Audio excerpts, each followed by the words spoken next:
If I hadn't looked up that night, I might never have seen the smoke. It rose above the dark tree line like a thin gray ribbon, twisting against the dying light. The others didn't notice. They were too busy arguing about which direction the trail had gone. But I saw it, and somehow I knew it wasn't a campfire. "Guys," I said, pointing toward the ridge, "there's smoke. Someone's out there." Mark squinted, his flashlight trembling in his hand. "Could be a ranger, or a cabin. Either way, it's better than freezing our asses out here." Lena hugged her arms and nodded. Her lips were pale. "I don't care who it is. I just want a roof." The forest around us was swallowing the last traces of daylight. The trail had vanished hours ago, replaced by tangled roots and slick moss that sucked at our boots. It was supposed to be a 2-day hike, a simple loop, as Mark had called it when he'd sent the GPS coordinates.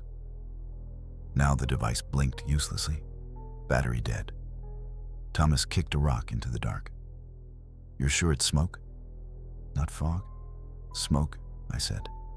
"Moving upward." Look, we all turned. The column had thickened, curling against the wind like a slow-moving signal. "That's our best shot," Mark said. "We move now before it gets dark." So we did. The climb was harder than I'd expected. The trees grew closer together, the air colder. Somewhere far off, a creek murmured, and every now and then I caught the faint, acrid scent of burning wood. Lena stumbled beside me. "You think it's a house?" "Could be a hunter's cabin," I said. Or something worse," she whispered. I didn't answer. When we reached the ridge, the ground leveled out into a clearing choked with tall grass and twisted saplings. The smoke was stronger now, coming from the far side. And then we saw it. A small wooden cabin crouched among the pines, its chimney coughing out that same thin plume. The sight hit me with relief, so strong I almost laughed. But something in the others' faces stopped me. The cabin looked old, too old. The wood was gray and split. Moss crept up the walls. One of the shutters hung loose, tapping gently against the frame. And yet, a warm orange light flickered behind the window. "Someone's home," Mark said. When we knocked, the sound seemed to vanish into the forest. A moment later, the door opened with a slow, tired creak. An old woman stood there, wrapped in a shawl the color of ash. Her eyes, pale and sharp, darted between us. "Good evening," Mark began. "We got lost, been hiking since morning. We saw your smoke." The woman's expression softened just slightly. "Lost, are you? You poor things. Come in before the cold eats you alive." The smell hit first: herbs, smoke, and something rich and earthy. A fire crackled in a stone hearth, and the small one-room cabin seemed to close around us with warmth and shadow. "Sit," she said, moving with slow, careful steps. "You look half dead. I've soup on the stove." It felt like stepping back in time. The walls were lined with shelves of jars, roots, dried leaves, and things I couldn't name floating in cloudy liquid. A faded rug covered the floor, and in the corner, an old wooden table waited with mismatched bowls and spoons. We dropped our packs. The woman ladled out steaming soup, her hands trembling slightly. "It's not much," she said, smiling faintly, "but it'll warm you." The soup was thick, strange, smoky and sweet at once. Hunger beat out hesitation, and soon we were eating in silence. Lena gave a small sigh. "Thank you. You saved us." The woman's eyes lingered on her for a moment too long. "You're very welcome, dear." Outside, wind moved through the trees, whispering against the walls. The forest was almost completely dark now, except for the faint orange glow spilling through the window. "Stay the night," the woman said. "You'll never find your way in that darkness. Morning will show you the trail again. Later, after she'd given us blankets and we'd settled on the floor near the fire. I watched her move about the cabin, humming to herself. The tune was slow, unfamiliar. Every so often, she'd glance at the window, as if listening for something out there in the trees. Thomas leaned close and whispered, "You trust her?" "She gave us food," I whispered back. "Yeah," he said. "That's what I'm afraid of." But exhaustion won. The warmth, the full stomach.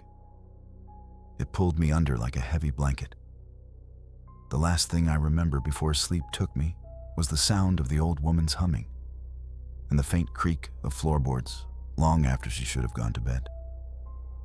Morning came gray and cold, the kind of light that barely touched the floorboards. For a moment, I thought we'd finally get our bearings, find the trail, leave this place behind. But then Lena coughed. It started as a soft sound, almost nothing. Then Sarah began coughing too. By the time the old woman brought water from the basin, both of them were shivering beneath the blankets, faces pale, skin clammy. "They must have caught something out there," the woman said, her voice calm. "The mountain air can be cruel." I knelt beside Lena. Her forehead burned like fire. She tried to smile. "Just a cold," she murmured, her voice hoarse. "I'll be fine." But she wasn't fine. Neither was Sarah. By noon, both were too weak to stand. Mark stood by the window, staring out at the endless forest. "We need to leave," he said. "Find help." "There has to be a ranger station somewhere," Thomas shook his head. "And walk where? We don't even know where here is." Outside, the fog hung low between the trees, pale and heavy. The air inside the cabin smelled of damp wood and smoke. The old woman stirred something in a pot over the fire. "You'll go nowhere today," she said without turning. "Your friends need rest." Her tone was gentle, almost maternal, but it left no room for argument. Mark clenched his jaw but said nothing. The smell from the pot grew stronger, herbs, meat, something faintly sweet.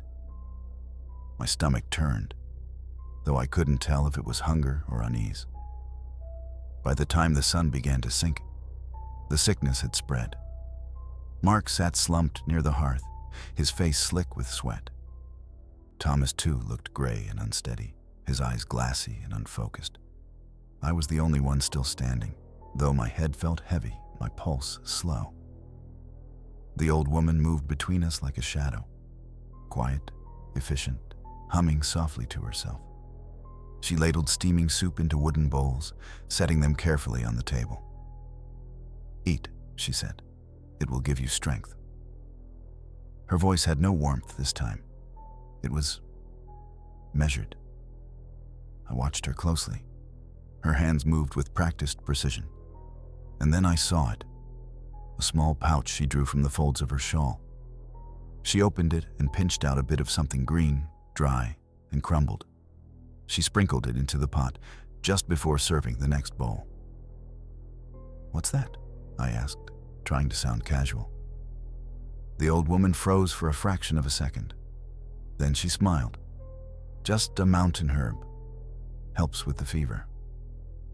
"What kind of herb?" She waved a hand dismissively. "You wouldn't know it, dear. It grows only in places where no one should wander." There was something in her tone, too quick, too dismissive, that made my stomach twist. I looked at the others. Mark barely lifted his head. Thomas was already drifting in and out of sleep.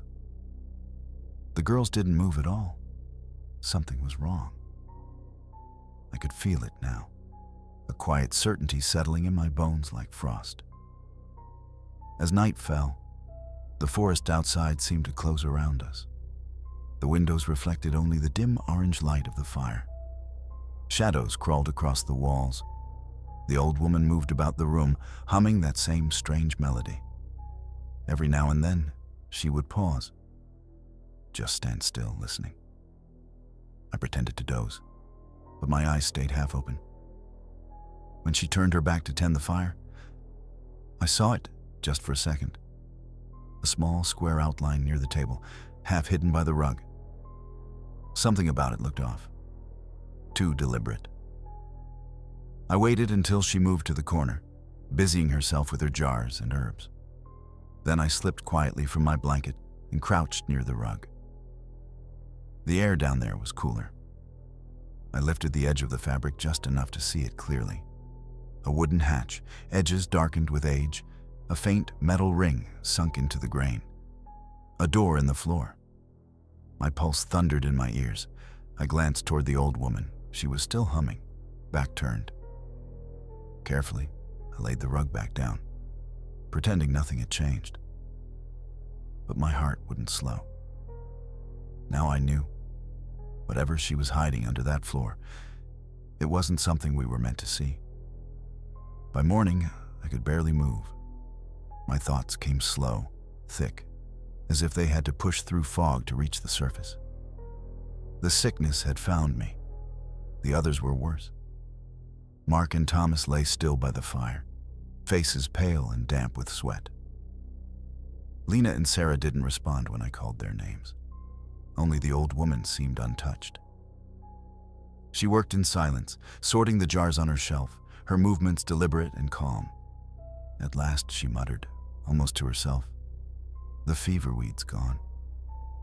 I'll need to fetch more before the sun drops." She turned to me, smiling faintly. "You'll watch the fire, won't you, dear?" I nodded weakly. My throat burned too much to speak. She pulled her shawl close and stepped outside. The door closed with a long, tired groan. For a while, I just sat there. The fire crackled softly, throwing faint orange light across the room. The silence around it felt too heavy, too careful. I forced myself upright. Every movement sent a wave of dizziness through me. But I managed to grab my flashlight from the pack. Its beam trembled in my shaking hand. The rug lay where I remembered. I reached for it, lifted the edge, the faint outline of a hatch, the cold metal ring, waiting.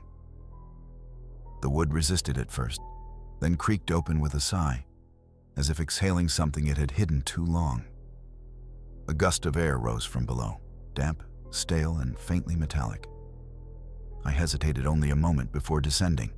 The cellar was small, the air colder, thicker. The beam of light wavered across shelves lining the walls. What I saw made the breath freeze in my chest. Bones. Dozens of them. Piled on the ground, stacked in corners, their color pale and dry, stripped clean by time. Among them, the unmistakable shape of skulls, some small, some larger, staring sightlessly into the dark. Against one wall stood a large wooden table. The surface was scarred, its color darkened by old, dried stains that once must have been deep red. Beside it, dull metal tools lay scattered, their edges blunted, their handles worn smooth from years of use. There was no need to imagine the rest. The cellar told its story without words.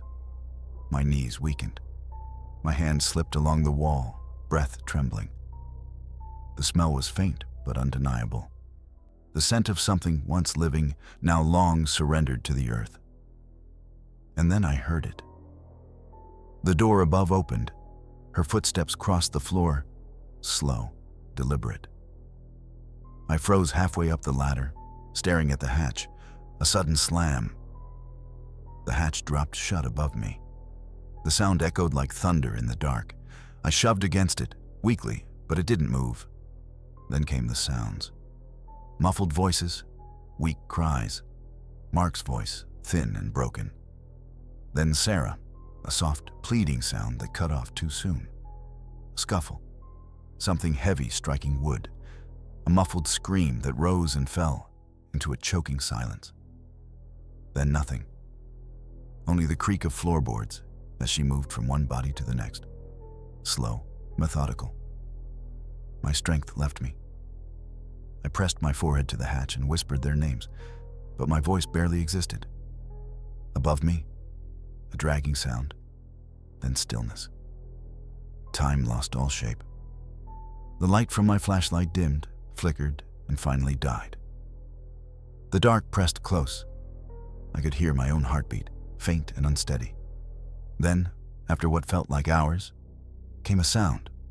Wood shifting, the hatch opening. A line of light slid across the floor. I couldn't move. My body refused. Through the haze, I saw a silhouette, framed by the faint firelight from above.